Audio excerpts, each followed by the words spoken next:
प्रथम ऋषभ जिन धर्म करी, सनमति चरम जिनेश।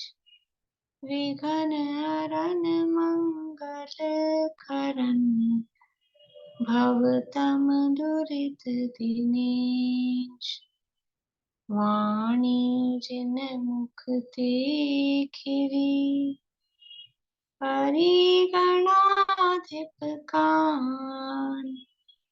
अक्षर पदमय विस्तरी, करहि सकल कल्याण।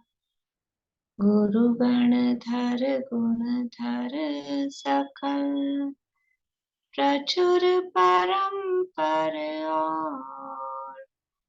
व्रत तप धर तनु लगन धर, वंदो वृष शिरमोर। वंदो वृष शिरमोर।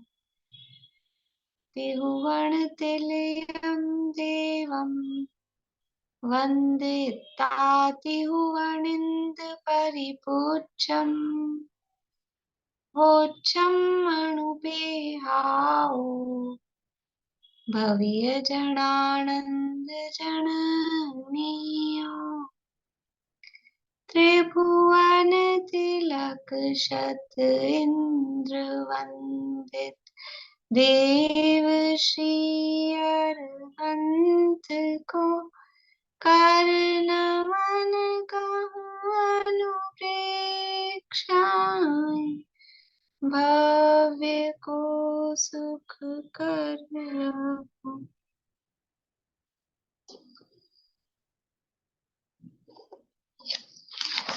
गाथा पाठ करेंगे। शुरू की गाथाएं किन्ने याद की हैं? अध्रुव अनुप्रेक्षा की है किसी को याद? चलिए सुमन जी बोलिए आप।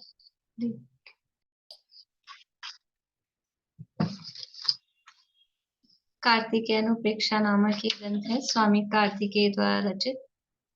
इसके अंतर्गत लोकानुप्रेक्षा की चर्चा अपनी चल रही है और लोक का स्वरूप यहाँ बताया जा रहा है।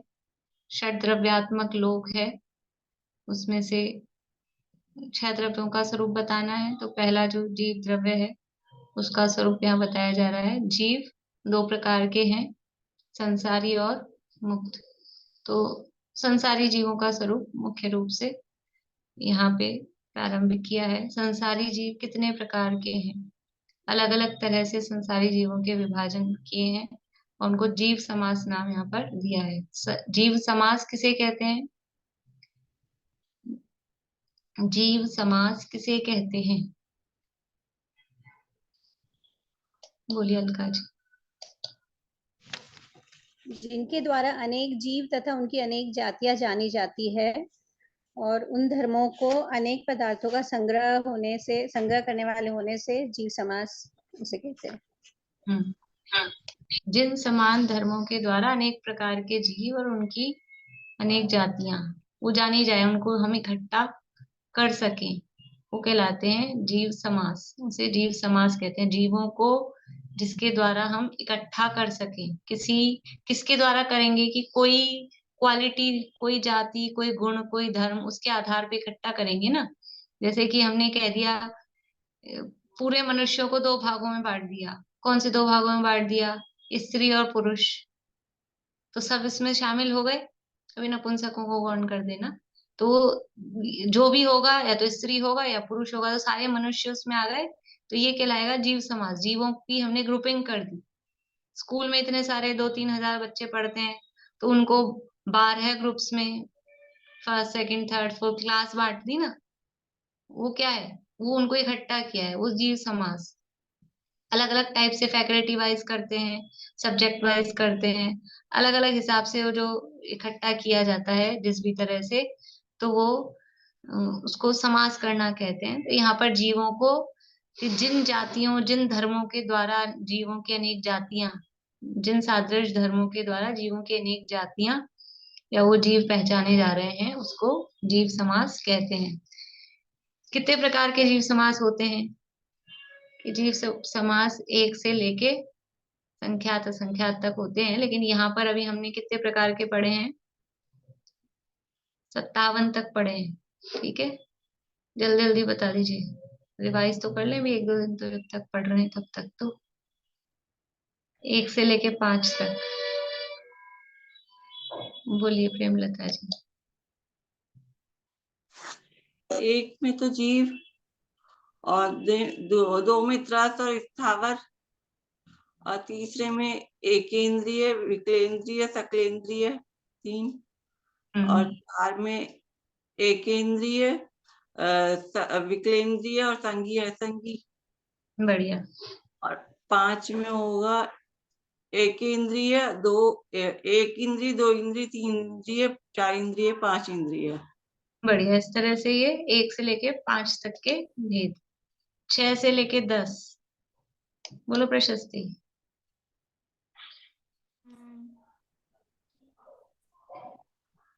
और 6 में तो एक इंद्रिय, 2 इंद्रिय, 3 इंद्रिय, 4 इंद्रिय। नहीं, एक इंद्रिय के भेद करने हैं।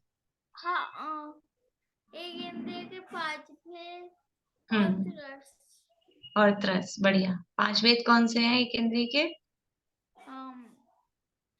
पृथ्वी, जल, अग्नि, वायु, वनस्पति। बढ़िया। ये हाँ, 7 में एक इंद्रिय के 5 भेद, वही, और सकलेंद्रिय और विकलेंद्रिय। बढ़िया। और 6 में 8 में होगा एक इंद्रिय के 5 और विकलेंद्रिय और संघीय असंघी। बढ़िया। और 9 में होगा एक इंद्रिय के 5 और उसके बाद 2, 3, 4 और 5। बढ़िया। विकलेंद्रिय के 3 भेद खोल देंगे, 2, 3, 4, और पंचेंद्रिय में 5। बढ़िया। 10 में 5 भेद, वही एक इंद्रिय के, उसके बाद 2 इंद्रिय, 3 इंद्रिय, 4 इंद्रिय और संघीय संघी। बहुत बढ़िया। ये 10 तक के समझ में आया आप लोगों को? 10 तक के भेद। हाँ, 11 और 12। 11 और 12 बोलिए निशा जी। 5 तो स्थावर और 2 सूक्ष्म और बादर, तो 5 को सूक्ष्म और बादर के 5 भेद तो 10 हो गए। ये 5 × 2 कर दिए तो 10 तो हो गए। और एक त्रस हो गया 11, और 11 हो गए। विकलेंद्रिय और सकलेंद्रिय 12 हो गए। विकलेंद्रिय और सकलेंद्रिय के 2 भेद, संगी असंगी 13 हो गए। और 5 वो 10 वो हो गए स्थावर, और फिर 3 विकलेंद्रिय को खोल दिया हमने। 3 विकलेंद्रिय और 1 सकलेंद्रिय, तो 14 हो गए ये। और फिर 3 विकलेंद्रिय और 2 सकलेंद्रिय को खोल दिया, संगी असंगी, तो 15 भेद हो गए। फिर आगे वैसे मैंने क्लास अटेंड नहीं करी मैम काफी टाइम से, लेकिन कल आपका वो देखा था व्हाट्सएप मैंने। बढ़िया। इस तरह से ये हो गए 15 तक के। ठीक है, 15 भेद। 16। हाँ, अभी रुकिए रुकिए रुकिए रुकिए। 10 कैसे हुए कि 5 स्थावर, वो सूक्ष्म भी हैं और बादर भी बादर हैं, भी है तो तो वो 10 हो गए। और फिर उसके बाद में एक 11 बनाने के लिए 10 त्रस जोड़ेंगे, 12 बनाने के लिए विकलेंद्रिय सकलेंद्रिय, 13 करने के लिए विकलेंद्रिय और संघीय संघी, 14 करने के लिए 2, 3, 4 और 5 इंद्रिय, और 15 करने के लिए 2, 3, 4 असंगी और संगी। उन 10 में ये सब जोड़ते जाएंगे। तो इस तरह से 15 प्रकार के जीव समास। हाँ, 16 जीव समास। 16 जीव समास किस प्रकार से हैं? बोलिए अर्चना जी। 16 में पृथ्वी, जल, अग्नि, वायु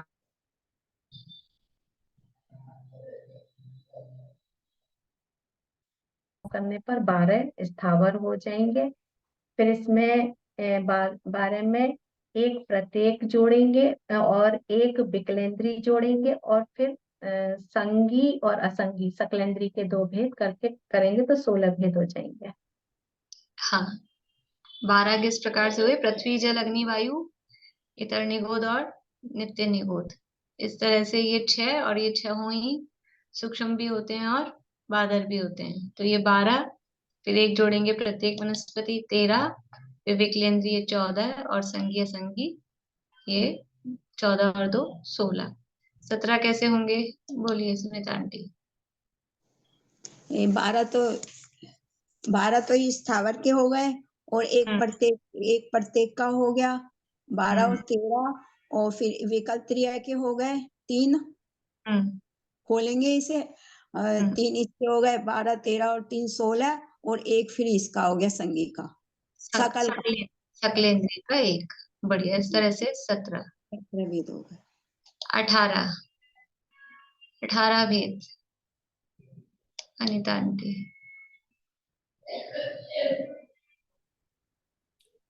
12 तो क्या हो गए? पृथ्वी, जल, अग्नि, वायु और इतर निगोद और नित्य निगोद। फिर इनके बादल और सूक्ष्म करके 12 भेद हो गए, और फिर एक वनस्पति का हो गया, और फिर 2 इंद्रिय, 3 इंद्रिय, 4 इंद्रिय, और फिर संगी और असंगी। बढ़िया। इस तरह से ही हो गए 18। 19 जीव समास।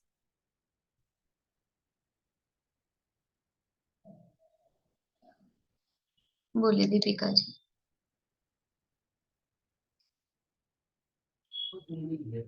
पृथ्वी का एक, अग्नि का एक, जल का एक, वायु का एक, ये और इतर निगोद और नित्य निगोद, ये सूक्ष्म भी और बादल भी, ये, और फिर प्रतिष्ठित और अप्रतिष्ठित वनस्पति, और फिर 2 इंद्रिय, 3 इंद्रिय, 4 इंद्रिय, और फिर संगी पंचेंद्रिय और असंगी पंचेंद्रिय। बढ़िया। इस तरह से 19 हो गए। 12 तो स्थावरों के, 2 प्रत्येक के, अप्रतिष्ठित अप्रतिष्ठित 14, फिर 3 विकलेंद्रिय के 17 और 2 पंचेंद्रिय के संगी असंगी। इस तरह से 19 जीव समास। ठीक है। 38 किस प्रकार से होंगे? 38 जीव समास। बोलिए पद्मा जी। जो 19 जीव है उसमें ना पर्याप्त भी है और अपर्याप्त भी है, तो फिर दोनों को गुणा करने पर 38 हो जाते हैं। ये 19 के 19 प्रकार के जीव पर्याप्त भी होते हैं और अपर्याप्त भी होते हैं, तो इस प्रकार से 38 हो गए। 57 जीव समास।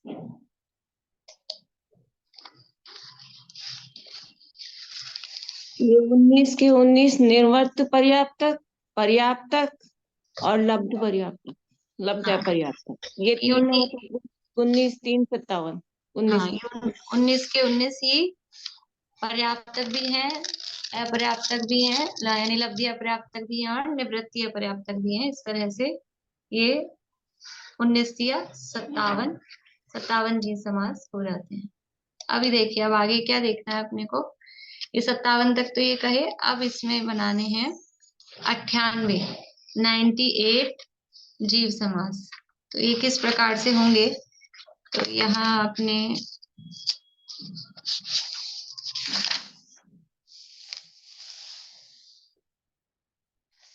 गाथा से पढ़ लेते हैं। बीच में गाथाएं रह गई अपने कोई, गाथा भी पढ़ लेते हैं कार्तिकेय अपेक्षा में, और फिर यहीं से पढ़ लेते हैं। ये तो हो गए थे जलचर थलचर, है ना? ये वाली गाथा तो हो गई थी 129। पढ़ लेते हैं एक बार ये 2 गाथा है वापस से। 129 और 130 पंचेंद्रियों के भेद कहते हैं। पंचखा वियति विहा जल थल आयास गामिणो तिरिया पत्तेयम ते दुविहा मणेन जुत्ता जुत्ताय। पंचखा यानी पंचेंद्रिय, विय यानी भी, तिविहा यानी 3 प्रकार के होते हैं। जल थल आयास गामिणो तिरिया, तिर्यंच। पंचखा तिरिया, पंचेंद्रिय तिर्यंच। तिविहा 3 प्रकार के, वी यानी भी, वी यानी अपि भी होते हैं। कौन कौन से? जलगामी, थलगामी और आयासगामी। आयास यानी आकाश, यानी जलचर, थलचर और आकाशचर यानी नभचर। तो ये पंचेंद्रिय तिर्यंच 3 प्रकार के हैं। अब ये ध्यान रखना, अपने को 58 जीव समास बनाने में ये काम आएंगे, इसलिए ये सारे यहाँ गाथाओं में बता रहे हैं। समझ लो, शुरू में नहीं कहा कि हम ये आपको जीव समास बताएंगे, बाद में जाके अब इन सबको जोड़ करके इनका फिर बताएंगे। तो पंचेंद्रिय तिर्यंच 3 प्रकार के हैं, जलचर, थलचर और नभचर। फिर प्रत्ययम ते दुविहा, और वो प्रत्येक भी 2 प्रकार के हैं। मणेन जुत्ता अजुत्ताय, मन जुत्त यानी मन सहित, और अजुत्ता यानी उससे रहित, अयुक्त। मन से युक्त और मन से अयुक्त, मन से रहित। पंचेंद्रिय तिर्यंच 3 प्रकार के हैं, जलचर, थलचर, नभचर।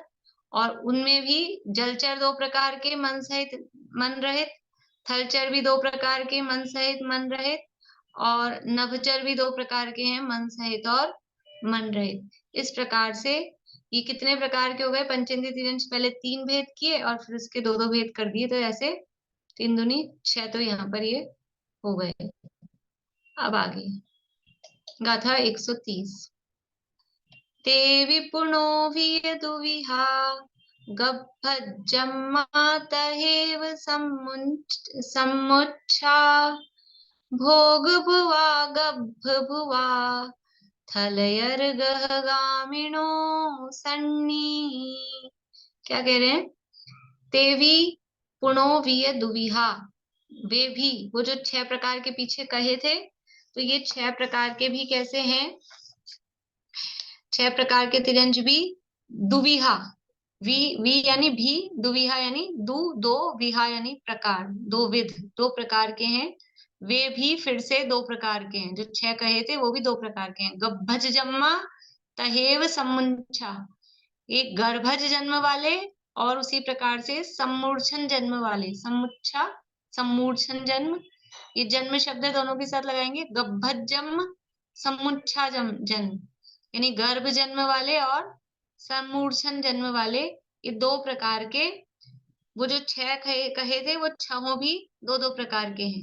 कौन से 6 थे? यानी जलचर, यानी थलचर से शुरू करें, थलचर है, फिर असैनी है, असैनी थलचर गर्भज, असैनी थलचर सम्मूर्छन, फिर असैनी नभचर गर्भज, असैनी नभचर सम्मूर्छन, असैनी जलचर गर्भज, असैनी नभचर सम्मूर्छन, फिर ऐसे करके सैनी में लगाना। तो इस तरह से ये 6 भी 2-2 प्रकार के होके 12 हो गए। फिर है भोग भुवा गभ भुवा, जो भोग भुवा यानी भोग भूमि वाले हैं, वो गभ भुवा वो गर्भज ही होते हैं। जो भोग भूमि के हैं वो कैसे हैं? भोग भूमि के जो तिर्यंच हैं, भोग भूमा नहीं, वो गर्भज है ऐसा नहीं, भोग भुवा यानी भोग भूमि वाले, और गर्भज गभ भुवा यानी जो गर्भज हैं, वो थलेयर गहगामिणो सन्नी, वो थलेयर यानी थलचर, और गहगामिणो यानी नभचर, और सन्नी यानी संगी ही है, असंगी नहीं है। क्या कह रहे हैं? कि ये जो भोग भूमि वाले जीव हैं, भोग भूमि वाले जीव तिर्यंच, वे गभ भुवा, इसका अर्थ इसमें नहीं किया, गभ भुवा, भोग भूमि के जो तिर्यंच हैं वो गर्भज ही हैं। इसका अर्थ ऐसा है, भोग भूमि के जो तिर्यंच हैं वो गर्भज ही हैं, और वो थलचर और नभचर ही हैं, जलचर नहीं है, सैनी ही है, असैनी नहीं है। यानी ऊपर पहले कह दिया था कि सारे जो तिर्यंच हैं, सारे तिर्यंच पहले 6 प्रकार के कहे, 3 तो जल, थल और नभचर, फिर उसमें से वो सब भी कैसे थे? संगी और असंगी। और फिर वो सारे के सारे भी कैसे थे? गर्भज भी थे और सम्मूर्छन भी थे। लेकिन अब इसमें से कुछ, ये तो सामान्य कथन किया, ये कॉमन एक सारी बात बता दी, लेकिन तिर्यंच वहां भोग भूमि में भी होते हैं। भोग भूमि के जो तिर्यंच हैं वो कैसे हैं? वो सम्मूर्छन नहीं है, गर्भजी है, और नभचर नहीं है, थलचर और नहीं, नभचर नहीं, सॉरी, जलचर नहीं है, थलचर और नभचर ही है, और असंगी नहीं है, संगी ही है। तो अभी भोग भूमि वालों की थोड़ी अलग बात बता दी। पहले एक सामान्य बात बता दी, कॉमन, कॉमन तो ये 12 प्रकार के बता दिए। अब उस कॉमन में से भोग भूमि वालों को अलग किया है कि भोग भूमि वाले ये दो दो प्रकार के हैं, वो वहां ऐसे नहीं है। भाभी पहले वाला जो बताया वो शायद कर्म भूमि का बताया ना, हाँ, उसको टोटल कर्म का भूमि नहीं में लगा बताया। देंगे, मतलब वो सामान्य कथन किया ना, तो वो कॉमन अपन फिर वो कर्म भूमि अलग ही निकल गई उसमें से। हाँ उसी का बताएंगे, फिर इसका अलग से करेंगे तभी जोड़ होगा, नहीं तो फिर वो कॉमन हो जाएगा तो जोड़ नहीं होगा। हाँ हाँ। ठीक है। तो ये इस तरह से तिर्यंचों की यहाँ पे सब भेद बता दिए। तो ये पहले तिर्यंचों का कहा तो वो सामान्य कथन किया, तो सामान्य मतलब वो कर्म भूमि, भोग भूमि की अलग से बताई है, तो वो सारा निकल गया किसका, वो कर्म भूमि की बात हो गई। तो वो जो सारे भेद बताए थे, यानी संज्ञ असंज्ञ भेद हैं, ये भी कर्म भूमि में है। और गर्भज और सम्मूर्छन भेद होते हैं, वो भी कर्म भूमि में होते हैं। और जलचर, थलचर, नभचर, ये 3 प्रकार के भेद हैं, ये भी कर्म भूमि में होते हैं। भोग भूमि में सारे गर्भजी होते हैं, सारे थलचर और नवचरी होते हैं, जलचर नहीं होते। और सारे संगी ही होते हैं, असंगी नहीं होते। ये भोग भूमि की बात बताई। तो इस तरह से ये यहाँ पर भेद बताए। अब इनके आगे 98 जी समास के लिए तिर्यंचों के 85 भेदों को कह रहे हैं।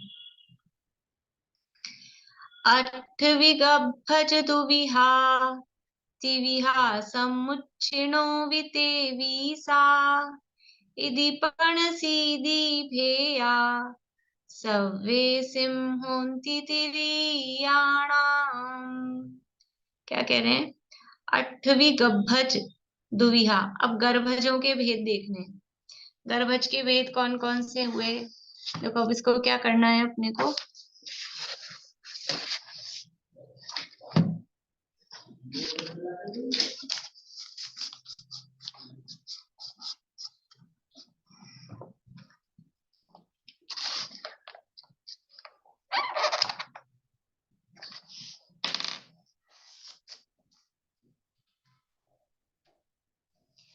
गर्भज के 8 भेद। कौन कौन से 8 भेद? कि जो 2 प्रकार के जीव है ना, गर्भज और सम्मूर्छन। ये जन्म तो सबको पता है, गर्भ जन्म और सम्मूर्छन जन्म।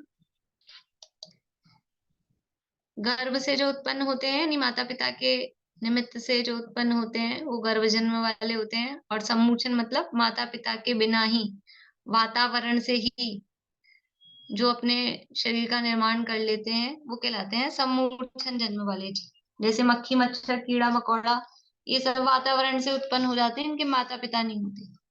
और बाकी गाय बिल्ली को, ये सब जो होते हैं, ये गर्भ जन्म वाले होते हैं, स्त्री पुरुष के संयोग से उत्पन्न होते हैं। तो ये गर्भज जीवों के 8 भेद कौन कौन से करे? जलचर, थलचर और नभचर, 3 तो हो गए ये। अब ये 3 हैं, ये तीनों हैं सैनी भी और असैनी भी। ठीक है, तो ये 3 और ये तीनों 2 प्रकार के हो गए, सैनी असैनी, ये हो गए 6। यानी जलचर भी सैनी असैनी, थलचर भी सैनी असैनी और नभचर भी सैनी असैनी। तो ये हो गए 6 प्रकार के। अब इसमें से जो भोग भूमि में क्या है, ये तो कर्म भूमि के लिए। कर्म भूमि में तीनों प्रकार के हैं, जलचर, थलचर, नभचर, और ये दोनों प्रकार के हैं सैनी और असैनी। तो ये हो गए 6 प्रकार के कर्म भूमि के।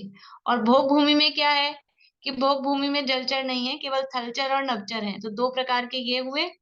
और असैनी नहीं है, अकेला सैनी ही है, एक ये हुआ।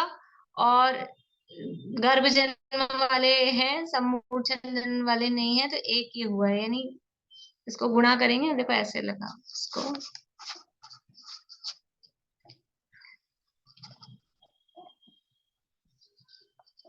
विगाथा के हिसाब से अपन अर्थ कर रहे हैं। तो कर्म भूमि में कौन कौन से हैं कि 3 प्रकार के, तो ये कौन कौन से? गर्भज नहीं, जलचर, थलचर और नभचर, 3 प्रकार के ये हो गए। और फिर वो है 2 प्रकार के, संगी और असंगी। ठीक है, और फिर वो दोनों है, वो हैं 2 प्रकार के लेकिन अभी अपन यहाँ गर्भ वाले ही निकाल रहे हैं ना, यहाँ एक गर्भ निकाल, एक ही लिखना, एक है उनका जन्म का टाइप, एक गर्भ। ठीक है। कर्म भूमि के जीव गर्भज, गर्भज निकाल रहे हैं अभी अपन, गर्भज जीव। तो ये तीन है, जल, थल और नभ, ये तीन हो गए। ये हो गए संगी, असंगी, और ये है अकेला गर्भ वाले। तो ये हो गए कर्म भूमि के तो 6 प्रकार के। अब भोग भूमि में क्या है? भोग भूमि में ये जलचर, थलचर, नभचर में से 2 ही हैं, थलचर और जल नभचर। थलचर और नभचर 2 प्रकार के ये हुए, और संगी असंगी में से एक है संगी, और गर्भज की बात चल रही है तो एक ये गर्भज। तो ये कितना हुआ? ये 2 ही हुआ। तो ये गर्भज जीव कितने प्रकार के हो गए? गर्भज जीव ये 6 और ये 2, ये मिलके हो गए 8 प्रकार के गर्भज। समझ में आया? ये गाथा में जो लिखा है, 8वीं गभज दुविहा, 8 प्रकार के गर्भज। 8 प्रकार के गर्भज कौन से हो गए? 6 प्रकार के गर्भज तो कर्म भूमि के, और 2 प्रकार के गर्भज भोग भूमि के। भोग भूमि के सारे गर्भज ही हैं, और वहां 2 ही तरह के हैं, थलचर हैं और नभचर हैं। जलचर जीव वहां पर नहीं होते। जलचर का मतलब क्या है ये तो पता है ना। थलचर कौन से होते हैं? शेर, हाथी, कुत्ता, बिल्ली, गधा, गाय, घोड़ा, जमीन पे चलने वाले, वो थलचर हैं। और चिड़िया, कबूतर, ये आकाश में उड़ने वाले, ये नभचर हैं। और मछली, मगरमच्छ, ये सब जो है वो जलचर, पानी में जो रहते हैं वो जलचर है। तो भोग भूमि में जलचर नहीं होते, यानी भोग भूमि में जो समुद्र होते हैं, समुद्र होते हैं कि नहीं होते भोग भूमियों में? असंख्यात द्वीप समुद्रों में से खाली 3 द्वीपों को छोड़ के बाकी सारे द्वीप भोग भूमि के ही हैं, द्वीप और समुद्र। खाली ये 2.5 द्वीप यहाँ, 2.5 द्वीप और 2 समुद्र, और अंतिम शंभुरमण द्वीप और शंभुरमण समुद्र। शंभुरमण द्वीप भी आधा, उतने हिस्से को छोड़ के बाकी बीच के जितने असंख्यात द्वीप समुद्र हैं सब में भोग भूमियां हैं। तो वो असंख्यात समुद्रों में वहां पर जलचर जीव नहीं होते, पानी में मछलियां, मगरमच्छ और ये जलचर जीव वहां पर नहीं होते। क्षीर सागर का जल ला के भगवान का स्नान क्या कराया जाता है? जन्माभिषेक। तो वो अगर वहां जलचर जीव होते तो वो तो भर भर के लिया है कलश क्षीर सागर से, और पता लगा भगवान के ऊपर उनको उंडेल रहे हैं और वहां मछलियां टपक गई, कोई मगरमच्छ आ गए, इतने बड़े बड़े कलश है तो मगरमच्छ भी आ जाएंगे उसमें। तो वहां होते ही नहीं, जलचर जीव वहां पे नहीं होते, वो सब जीव रहित, केवल जल कायिक है। बाकी किसी तरह के त्रस जीव वहां नहीं होते हैं पानी में। अपने यहाँ के पानी में तो दिखते नहीं है, ऐसे त्रस जीव दिखने वाले भी हो जाते हैं कभी लटे मटे, बाकी फिर भी त्रस जीव होते हैं अनछने जल में। वहां के जो असंख्यात द्वीप समुद्रों में जो जल है वहां पे त्रस जीव पानी में नहीं होते। तो ये हो गए कर्म भोग भूमि में 2 प्रकार के ये, और सारे सारे संगी ही हैं, तो यहाँ ऑप्शन नहीं है। और गर्भज की अपन बात कर रहे हैं तो गर्भज को ही लिया है अपन ने।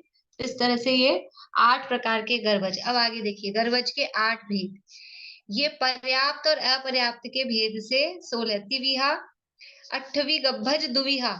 8 प्रकार के गर्भज, ये 2 प्रकार के हैं। 2 प्रकार के कैसे हैं कि ये पर्याप्त भी हैं और अपर्याप्त भी हैं। जो 8 प्रकार के गर्भज हैं, ये 8 प्रकार के गर्भज पर्याप्त भी हैं और अपर्याप्त भी हैं। बोलिए अर्चना जी। भोग भूमि में तो उपपात जन्म होता है ना मनुष्यों का, तो नहीं फिर नहीं नहीं नहीं नहीं नहीं, वो मनुष्यों का उपपात जन्म होता ही नहीं है। उपपात जन्म तो देवों और नारकियों का ही होता है। तो फिर भोग तो भूमि भोग में भूमि में गर्भज जन्म होता है। गर्भ गर्भ जन्म, मनुष्य और तिर्यंच गर्भ और समूचन जन्म वाले ही होते हैं। तो भोग भूमि में सारे गर्भ जन्म वाले ही हैं। उपपात जन्म केवल देवों और नारकियों का ही होता है। अब ये कह रहे हैं ये 8 प्रकार के जो देखे ना हमने यहाँ गर्भज जीव, वो 8 प्रकार के गर्भज जीव 2 प्रकार के हैं, पर्याप्तक भी और अपर्याप्तक भी। तो अभी किसी को कोई नियम याद है? अभी यहाँ कौन से अपर्याप्त में कौन सा लेना है ये बताना है। जो 8 प्रकार के 2 प्रकार के कहे, 8 जीव 2 प्रकार के हैं, पर्याप्त भी और अपर्याप्त भी। तो पर्याप्त है ही, कल अपन ने देखा था। अपर्याप्त में कौन से अपर्याप्त लेना है? अपर्याप्त दो प्रकार के देखे थे कल हमने। कौन से दो प्रकार के अपर्याप्त देखे थे कल? अपर्याप्त दो प्रकार के कौन से देखे थे? बोलिए अंकल।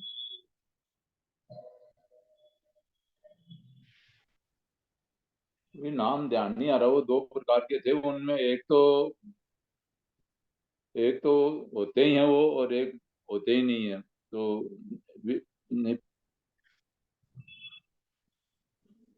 एक की पर्याप्तियां पूरी होती है, एक की नहीं होती है।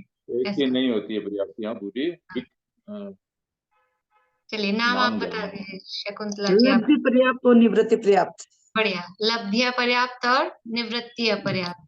जिनकी पर्याप्तियां पूरी होती ही नहीं है वो कहलाते हैं लब्धि अपर्याप्त, और जिनकी पर्याप्तियां पूरी होंगी, अभी नहीं हुई हैं, होंगी, वो कहलाते हैं निवृत्ति अपर्याप्त।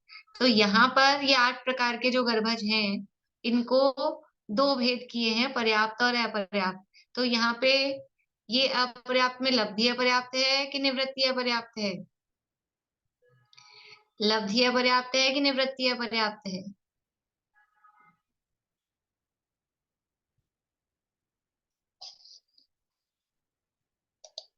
मिक्स जवाब आ रहे हैं। हमारी वो कहाँ गई प्रशस्ति? ये नहीं, इसको नहीं आएगा शायद। काफी लोगों के सही। ये पूर्णिमा आंटी 3 उंगली दिखा रहे हैं, मैंने 2 ही ऑप्शन दिए हैं, तीसरी उंगली नहीं आएगी। बोलिए आप क्या कह रहे हैं, पहले आप बोल लीजिए। जो कर्म भूमि के 6 लिए ना, उनमें तो हो सकते ना, पर्याप्त, निवृत्त पर्याप्त और लब्धि पर्याप्त है। और भोग भूमि में तो सिर्फ पर्याप्त ही रहते हैं। तो निवृत्त पर्याप्त पर्याप्त तो भोग भूमि में 2 ही रहेंगे ना, और कर्म भूमि के 6 उसमें तो तीनों लग जाएंगे। ठीक है। अभी अब आप सुनिए, अभी जवाब सुनिए। हाँ बोलो प्रीति। 2 जवाब क्यों दिया तुमने? निवृत्ति अपर्याप्त क्यों दिया? क्योंकि भोग भूमि में तो निवृत्ति वाले ही होंगे, लब्धि वाले होंगे ही नहीं। और कर्म भूमि में? यही तो पूर्णिमा आंटी बोल रही है। कर्म भूमि में हो सकते हैं, पर ये कॉमन बोला है ना, तो कॉमन में तो निवृत्ति ले। नहीं, गलत जवाब। आशा आंटी बोलिए। मेरे को ऐसा लगता है गर्भज तो वो ही होते हैं, निर्वत पर्याप्त की होंगे, और पर्याप्त की होंगे, वो अपर्याप्त नहीं होते जो गर्भज होते हैं। बहुत बढ़िया। गर्भज जीव अपर्याप्त नहीं होते, गर्भज सब पर्याप्त ही होते हैं। तो उनमें लब्धि अपर्याप्त बनेगा ही नहीं, चाहे कर्म भूमि के हों चाहे भोग भूमि के हों। यहाँ पर्याप्तों की, गर्भज की बात चल रही है, ठीक है ना? इसलिए मैंने कहा था पुराना नियम आपको याद हो। अभी तो कल तो नहीं पढ़ा था अपन ने ये नियम, पहले पढ़ा है कभी। गर्भज नियम से, नियम है लिख लीजिए, गर्भज जीव नियम से पर्याप्त, मतलब गर्भजों के पर्याप्त नाम कर्म का ही उदय होता है। गर्भज के पर्याप्त नाम कर्म का ही उदय होता है, और जिसके पर्याप्त नाम कर्म का उदय होगा वो लब्धि अपर्याप्त नहीं होगा, वो निवृत्ति अपर्याप्त हो सकता है। तो यहाँ पर ये 2 भेद किए, 8 प्रकार के तिर्यंचों के, 8 प्रकार के गर्भज तिर्यंचों के 2 भेद, पर्याप्त और अपर्याप्त। तो कौन सा करना है? पर्याप्त और निवृत्ति अपर्याप्त। लब्धि अपर्याप्त इसमें नहीं बनेगा, ठीक है ना? अभी सामान्य बात नहीं चल रही। अब जब दोनों को मिला के लिया है तो फिर ऐसा ही लेंगे कि जो दोनों में लागू पड़ सके, कुछ इसमें लागू पड़े कुछ इसमें लागू पड़े, ऐसा नहीं। तो नियम ही है, गर्भज जितने भी ना, यानी हम सब गर्भज हैं, तो कोई भी लब्धि अपर्याप्त नहीं है। चाहे 1 सेकंड के लिए माँ के गर्भ में आके वो मरण हो गया हो, तो भी उसकी पर्याप्तियां पूरी होके ही, यानी श्वास के 18वें भाग से अधिक अंतर्मूर्त की आयु कम से कम उसकी हुई होगी। श्वास के 18वें भाग से अधिक अंतर्मूर्त, बड़ा, उससे ज्यादा वाला, ठीक है? देखिए अब आगे, 8वीं गब्भज दुविहा, 8 प्रकार के गर्भज, 2 प्रकार के, समझ में आ गए? 8 प्रकार के गर्भज समझ में आ गए। 6 तो कर्म भूमि के, जल थल नभ और संगी और असंगी, ये 6 तो हो गए कर्म भूमि के। और 2 प्रकार के गर्भज हो गए भोग भूमि के, थलचर और नभचर, वो सारे संगी ही हैं। तो ये 2 प्रकार के, तो ये 8 प्रकार के गर्भज, और फिर ये 8 ही पर्याप्त भी हैं और निवृत्ति अपर्याप्त भी हैं, ये हो गए 16। तिविहा समुच्छिणो वि तेविसा, और क्या कह रहे हैं? कि जो सम्मूर्छन है वो सम्मूर्छन कितने प्रकार के हैं, उनके 23 भेद यहाँ पर कह रहे हैं, सम्मूर्छनों के 23 भेद। तो वो किस प्रकार से बता रहे हैं, देखिए। सम्मूर्छन कौन से होते हैं, कौन सी किस इंद्रिय से लेके किस इंद्रिय तक के जीव सम्मूर्छन होते हैं।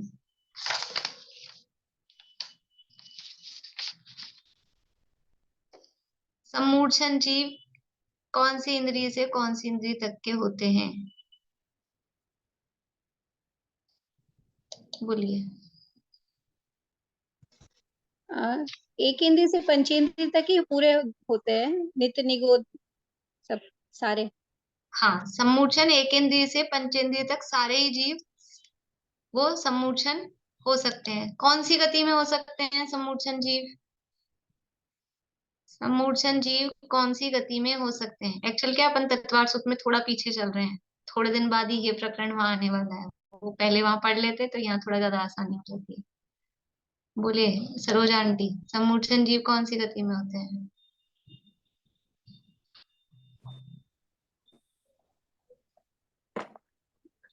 मनुष्य गति और तिर्यंच गति में।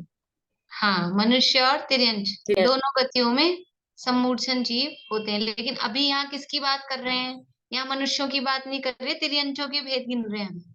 ठीक है ना, अभी अकेले तिर्यंचों की बात चल रही है, मनुष्यों को अलग गिनेंगे, अभी केवल तिर्यंचों की गिन रहे हैं।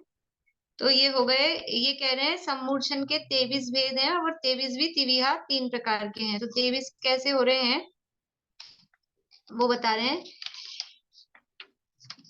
देखो, पृथ्वी, जल, इसमें से देख लीजिए नीचे से ग्रंथ में ही भावार्थ में जो दिया है,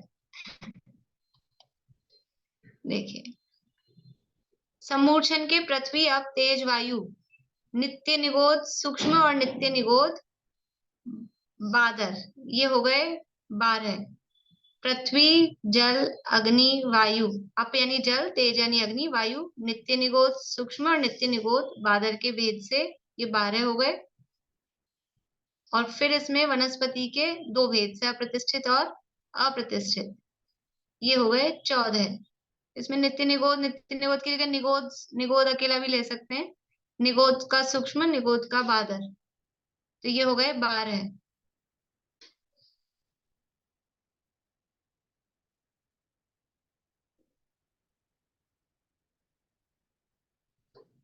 नित्य निगोद, इतर निगोद, पृथ्वी, जल, अग्नि, वायु, नित्य निगोद, इतर निगोद, ऐसे करना है। ये दोनों जगह नित्य निगोद छपा है ना, इसको नित्य निगोद और इतर निगोद करना है। पृथ्वी, जल, अग्नि, वायु, नित्य निगोद और इतर निगोद। और फिर ये सूक्ष्म और बारह के भेद से 2, ये सूक्ष्म पहले लिख दिया, नित्य निगोद और इतर निगोद, और फिर सूक्ष्म और बादर के भेद से 12, ऐसा। ठीक कर लीजिए उसको थोड़ा सा, वापस से देखिए। सम्मूर्छन के पृथ्वी, अप, तेज, वायु, नित्य निगोद, अब ये सूक्ष्म को यहाँ से हटाना है, नित्य निगोद, और ये जो दूसरा नित्य निगोद लिखा है इसको इतर निगोद कर लीजिए, नित्य निगोद और इतर निगोद, और फिर ये सूक्ष्म को उठा के इधर बादर और सूक्ष्म के भेद से 12 हुए। अब ठीक है, अपन ने उसमें 12 किए थे, ये आगे जो भेद बनाए थे अपन ने 13, 14, 15 आदि, तो उसमें ये 12 भेद किए। कौन कौन से, वही पृथ्वी, जल, अग्नि, वायु, नित्य निगोद, इतर निगोद, ये 6 सूक्ष्म भी है और 6 ही बादर भी हैं। इस तरह से ये 12 भेद हुए। फिर इसमें वनस्पति के 2 भेद मिलाए, सप्रतिष्ठित और अप्रतिष्ठित, तो ये हो गए एक इंद्रिय के कितने भेद हो गए, टोटल एक इंद्रिय के हो गए 14 भेद। ये 14 प्रकार के एक इंद्रिय हो गए। अब इसमें विकलेंद्रिय के 3 भेद मिलाने से 17 हुए, और पंचेंद्रिय कर्म भूमि के जलचर, थलचर, नभचर, ये सैन्य सैनी के भेद से 6 हुए, तो 17 और 6 मिलाकर 23 हो गए। देखिए किस प्रकार से हुए हैं, देख लेते हैं फिर से।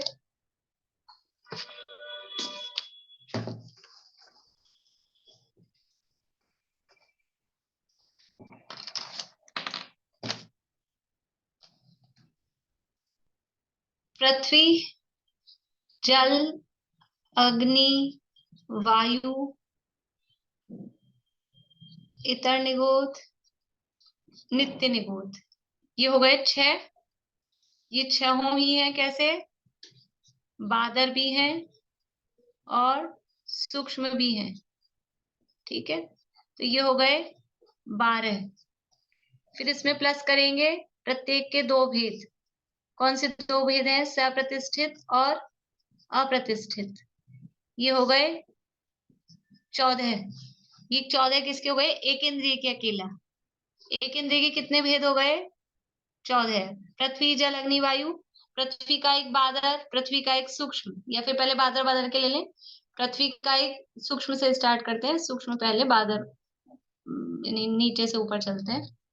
पृथ्वी का एक सूक्ष्म, जल का एक सूक्ष्म, अग्नि का एक सूक्ष्म, वायु का एक सूक्ष्म, इतर निगोद सूक्ष्म और नित्य निगोद सूक्ष्म। फिर पृथ्वी का एक बादर, जल का एक बादर, अग्नि का एक बादर, वायु का एक बादर, इतर निगोद बादर और नित्य निगोद बादर। इस तरह से तो हो गए 12।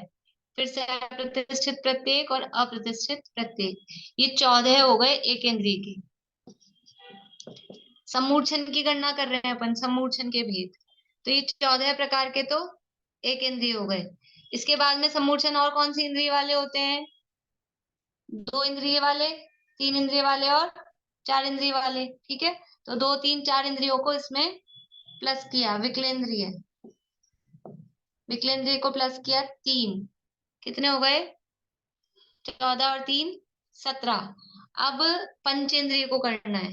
ठीक है, तो सम्मूर्छन जन्म वाले पंचेंद्रिय कहाँ पर होंगे? कर्म भूमि में होंगे कि भोग भूमि में होंगे? कर्म भूमि में ही होंगे। सम्मूर्छन कर्म भूमि में ही होंगे। तो सम्मूर्छन में पंचेंद्रिय कितने प्रकार के थे? 3 प्रकार के थे, जलचर, थलचर और नभचर। ठीक है, और ये तीनों भी कैसे थे? संगी भी थे और असंगी भी थे। ठीक है, तो ये टोटल मिला के कितने हो गए? 6 प्रकार के। ये यहाँ पर जो सम्मूर्छन पंचेंद्रिय हैं। सम्मूर्छन, गर्भज को तो अलग ले लिया था अपन ने, कर्म भूमि वाले गर्भज को पहले ले लिया था। अब ये सम्मूर्छन जो पंचेंद्रिय हैं, तो जलचर, थलचर, नभचर, संगी और असंगी। तो ये 6 ही हो गए। तो 17 और 6 कितने हो गए? ये 23 प्रकार के सम्मूर्छन जीव।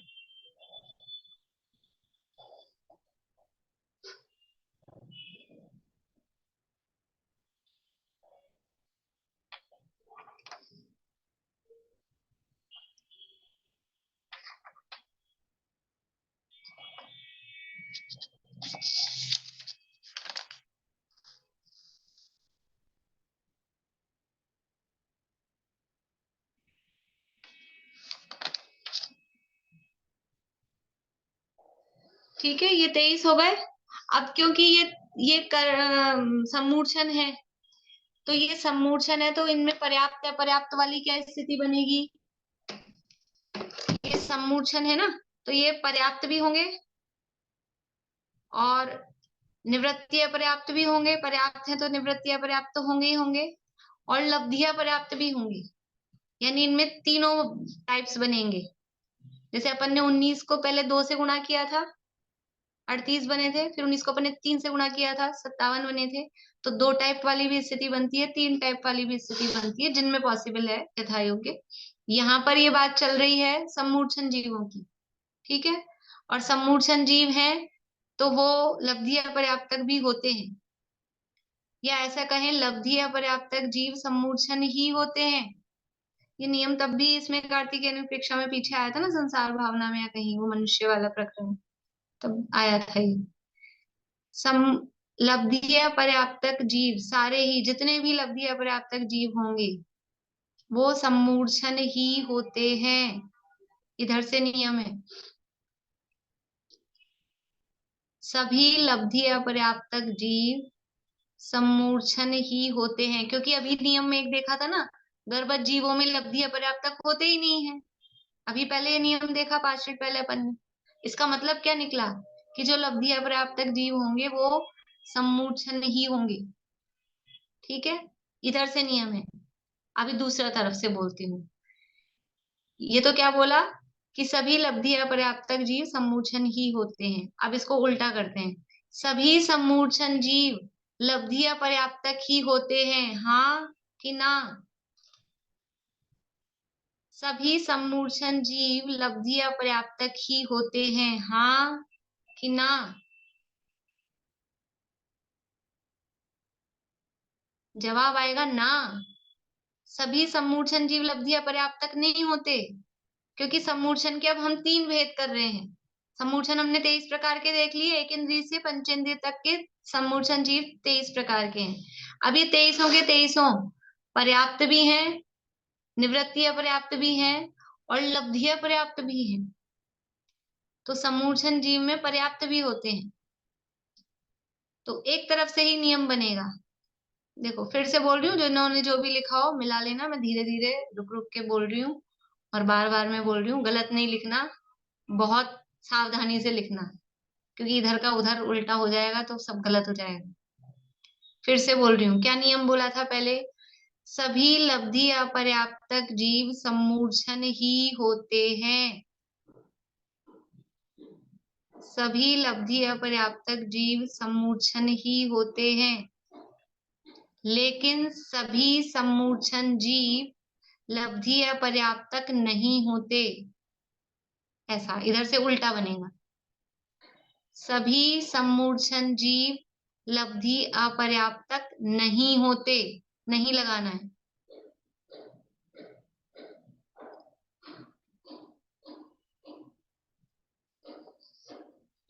सभी लब्धि अपर्याप्तक जीव सम्मूर्छन ही होते हैं, लेकिन सभी सम्मूर्छन जीव लब्धि अपर्याप्तक नहीं होते।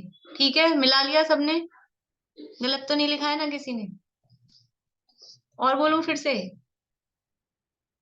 चलिए अब कौन बोलेगा एक बार क्या लिखा है? बोलिए प्रेमलता जी, क्या लिखा आपने? सभी लब्धि अपर्याप्तक जीव सम्मूर्छन ही होते हैं और सभी सम्मूर्छन जीव लब्धि अपर्याप्त नहीं होते। हाँ, लेकिन सभी सम्मूर्छन जीव लब्धि अपर्याप्तक नहीं होते। ठीक है, नियम है, नियम इसके आगे भी लिख लीजिए, नियम, ये बिल्कुल नियम है। ठीक है, सभी गर्भज जीव पर्याप्तक ही होते हैं, ये भी नियम है, नियम करके लिख लीजिए तो याद रहे आपको, मतलब उसको थोड़ा अंडरलाइन कर लीजिए कि ये नियम है। कभी कभी ऐसा कॉपी खोल के नियम नियम ही पढ़ लें कि क्या क्या नियम है। तो अब क्या हुआ, ये बन गए ये 23 और 23 के 23 है पर्याप्त भी अपर्याप्त भी, मतलब निवृत्ति अपर्याप्त भी और लब्धि अपर्याप्त भी। तो 23 को 3 से करिए गुणा, 23 को 3 से गुणा करिए, कितना आ रहा है?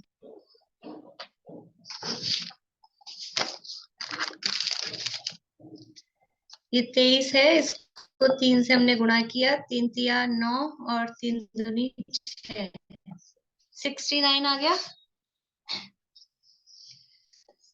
23 को 3 से गुणा किया, 69 69। ठीक है, अब इसमें हमने पहले जो जोड़े थे गर्भज के कितने जोड़े थे? गर्भज के 16 जोड़े थे, ये इसमें प्लस करेंगे तो कितना आएगा? ये हो गया 85, 69 और 1 70, 70 और 15 85, 69 और 10 कर लीजिए, 79 और 6 85, वैसे कर लीजिए जैसे भी जोड़ना हो। तो ये हो गए 85 प्रकार के तिर्यंच। कौन से इंद्रिय वाले आए? एक इंद्रिय से पंचेंद्रिय तक सब आ गए। कौन से जन्म वाले आए? गर्भ और सम्मूर्छन दोनों आ गए। कौन से आए? थलचर नभचर जलचर कि सारे आ गए। कर्म भूमि क्या है कि भोग भूमि क्या है, ये सारे आ गए। सारे तिर्यंच 85 प्रकार के तिर्यंचों में शामिल हो गए। ठीक है, अभी 98 तो नहीं हो पाए, अपने 85 ही रहेंगे। हाँ नहीं, वो मैं 16 ही पूछ रही थी कि 16 कौन से हैं, फिर देख लिया था। 16 जो अभी अपन ने पहले बोर्ड पे जोड़े थे ना, गर्भज वाले, गर्भज वाले 16 वो, यानी ये सम्मूर्छन के 69 और गर्भज के 16, ये वो मिलके एक हो बार गए 85। वो नोट ही नहीं हो पाए गर्भज वाले। मैं भेज दूंगी फोटो, या फिर इससे इससे फोटो तो होगी तो देखूंगी ये गाथा के हिसाब से। वो मैं जलचर बता देती हूँ, फिर से बता देती जलचर हाँ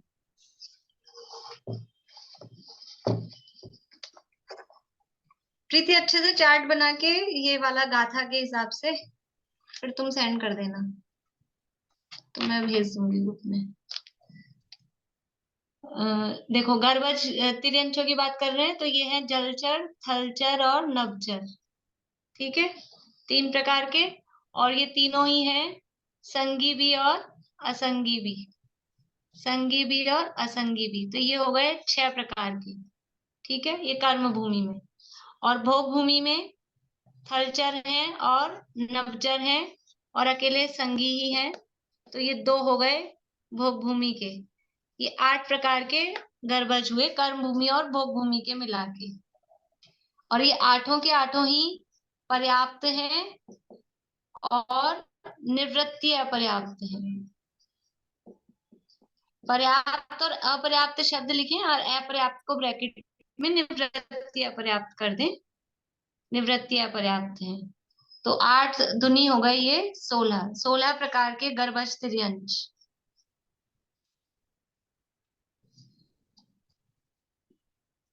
सोलह प्रकार के गर्भज तिर्यंच। और 69 यानी 69 प्रकार के सम्मूर्छन तिर्यंच। ठीक है, बोली कांता आंटी।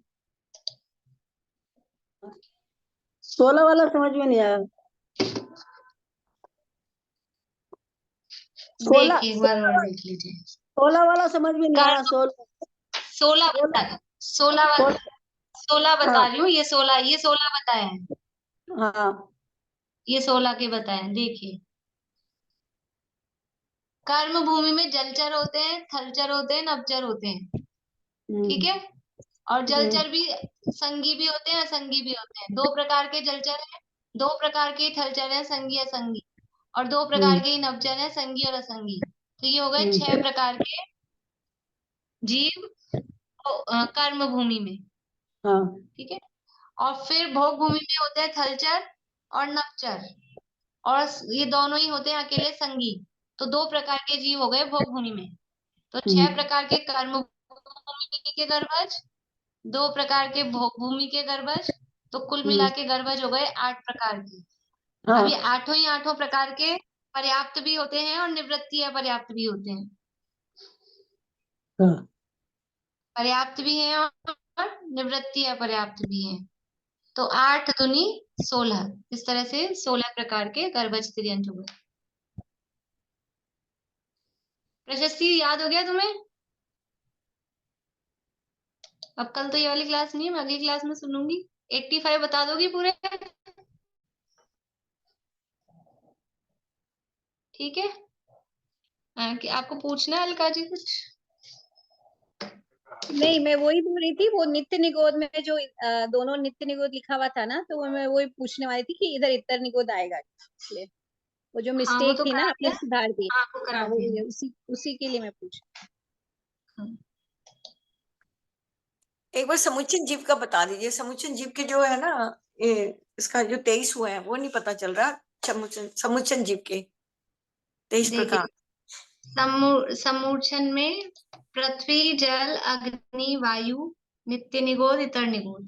ठीक है, फिर ये बादर और सूक्ष्म 12, सप्रतिष्ठित प्रत्येक, अप्रतिष्ठित प्रत्येक 14, और फिर इसमें मिलाएंगे 2 इंद्रिय, 3 इंद्रिय, 4 इंद्रिय 17, और फिर इसमें मिलाएंगे, यहाँ 17 तक तो अपन ने पहले भी मिलाया था 19-18 बनाने के लिए। अब इसमें मिलाएंगे पंचेंद्रियों में जलचर, थलचर, नभचर और इसके संगी और असंगी, तो 6। 17 तो ये हुए, और पंचेंद्रियों में 6 भेद। 6 भेद कैसे हैं? जलचर संगी असंगी, थलचर संगी असंगी, नभचर संगी असंगी।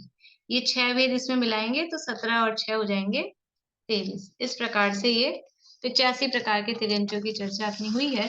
शेष चर्चा अगली क्लास में करेंगे। यहीं पूरा करते हैं। जिनवाणी स्थिति। पूर्णिमा आंटी बोलिए। डालना पड़ेगा। किसी से कुछ नहीं लेना, किसी से किसी को कुछ नहीं देना, अहो निश्चिंत परमानंद मैं जीवन हमारा। तो मत बोलो। ज्ञानमय लोक है मेरा, ज्ञान ही रूप है मेरा, परम निर्दोष समता मैं, ज्ञान जीवन हमारा है। अहो चैतन्य आनंदमय, ध्रुव जीवन हमारा है, अनादि अनंत पर निरपेक्ष, ध्रुव जीवन हमारा है।